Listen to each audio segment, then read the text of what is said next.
அனைவருக்கும் வணக்கம். மருத்துவ குறிப்புகள் சொல்கிறேன், சில பேர்கிட்ட கேட்டு பயனடைங்க. ஒரு வாரமாக நம்ம வீடியோ பண்ண சூழ்நிலை அமையவில்லை. இருந்தாலும் நம்ம சேனலை சப்ஸ்கிரைப் பண்ணி லைக் பண்ணிங்கன்னா வீடியோ பண்ண கொஞ்சம் ஏதுவாக இருக்கும். இப்போ நம்ம அதிக நேரம் படுத்துன்னு இருப்பாங்க, காலையில் தூங்கி ஏஞ்சிருக்க மாட்டாங்க. அதிக நேரம் படுத்துனா நுரையீரல் பிரச்சனை, சுவாச பிரச்சனை வர வாய்ப்பு இருக்கிறது. அதே போல் அதிக நேரம் நின்று கொண்டு இருந்தால் கிட்னி பிரச்சனை, சிறுநீரக பிரச்சனை வர வாய்ப்பு இருக்கிறது. அதே போல் ஒரே இடத்துல உட்காந்துருப்பாங்க 2 மணி நேரம் 3 மணி நேரம் 5 மணி நேரம் ஒரே ஆஃபீஸில்.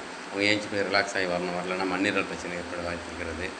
அதே போல் அதிக உடல் உழைப்பு, ரொம்ப நேரம் உழைச்சிக்கினே இருந்தாங்கன்னா கல்லீரல் பிரச்சனை வர வாய்ப்பு இருக்கிறது. அதிக நேரம் கண் வீழ்ச்சி, டிவி பார்க்குறது, செல்லு நோட்டுறது, இது மாதிரி இருந்தாங்கன்னா நமக்கு இதயம் பலவீனமாக வாய்ப்பு இருக்கிறது. இதயம் மாரடைப்பு வர வாய்ப்பு இருக்கிறது. இதெல்லாம் குணப்படுத்த சில டிப்ஸுகள் சொல்கிறேன்.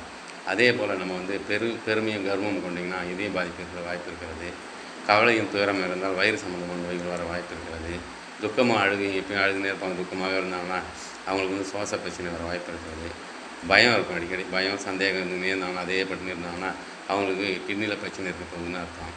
அதே போல் நம்ம எரிச்சல், கோபம், எரிச்சலாக இருப்போம், எப்போ எரிச்சலாக பேசுவாங்க, போவாங்க, கோவப்படுவாங்க, அவங்களுக்கு கல்லீரல் பிரச்சனை இருக்குதுன்னு அர்த்தம். அதே போல் அமைதியும் பெருமையும் இருந்தால் அனைத்து நோயும் சீக்கிரம் குணமாகிடும். ஒரு சிரிப்பு 100 நோய்களை குணப்படுத்தும். ஒரு கவலை 10 நோய்களை உருவாக்கும். நீங்கள் இந்த நோய்கள்லாம் குணப்படுத்த சில டிப்ஸுகள் சொல்கிறேன். இதயம் பலப்பட ஒரு டிப்ஸு, ஒரு 2 எலுமிச்சம்பழம் எடுத்துக்கங்க, துண்டு துண்டாக கட் பண்ணிக்கங்க, சாறை பிசைஞ்சு எடுத்துடுங்க, தோலை 2 டம்ளர் தண்ணியில் போடுங்க, ஒரு இஞ்சி துண்டை போட்டு கொதிக்க வச்சு வடிகட்டி தேன் கலந்து 48 நாட்கள் குடிச்சுடுவாங்க. இதயம் பலப்படும், இதயம் சம்மந்தமான நோய்கள் வராது. அதே போல் 2 செம்பருத்தி பூ ஒரு டம்ளர் தண்ணியில் போட்டு கொதிக்க வச்சு வடிகட்டி காலையில் வெறி வயிற்றில் குடிச்சுடுவாங்க. இதயம் பலப்படும்.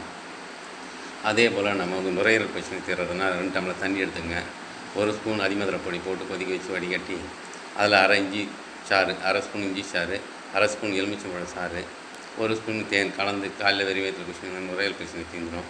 அதே போல் கருஞ்சீரகம் 1 ஸ்பூன் எடுத்துங்க, ஒரு ஸ்பூன் பூண்டு, உரிச்ச பூண்டு எடுத்துங்க, 2ஐயும் நசுக்கி தேன் கலந்து சாப்பிடுவாங்க. நுரையீரல் சம்மந்தமான நோய்கள் வராது, மூச்சு திணறல் குணமாயிடும். அதே போல் நம்ம லிவர் கிளியர் பண்ணுறதுக்கு நம்ம சுரக்காய் ஒரு 1/4 கிலோ எடுத்துக்கங்க, தோலை சீவிடுங்க, நல்லா மிக்சியில் போட்டு அடித்து அதனுடைய சாறு எடுத்துக்கங்க. சாறு எடுத்துகிட்டு அது ஒரு கைப்பிடி அளவுக்கு கொத்தமல்லி எடுத்துக்கங்க, ஒரு அரை ஸ்பூன் இஞ்சி துண்டு போடுங்க, அரை ஸ்பூன் எலுமிச்சம்பழம் போட்டுங்க, ஒரு துண்டு இஞ்சி போட்டுங்க, நல்லா காய்ச்சி வடிகட்டி தேன் கலந்து குடிச்சு வந்தீங்கன்னா கல்லீரல் சுத்தமாகிடும். அதே போல் நம்ம சேனலை சப்ஸ்கிரைப் பண்ணுங்கள், லைக் பண்ணுங்கள். இன்னும் சில மருத்துவ குறிப்புகளோடு உங்களை சந்திக்கிறேன். நன்றி, வணக்கம்.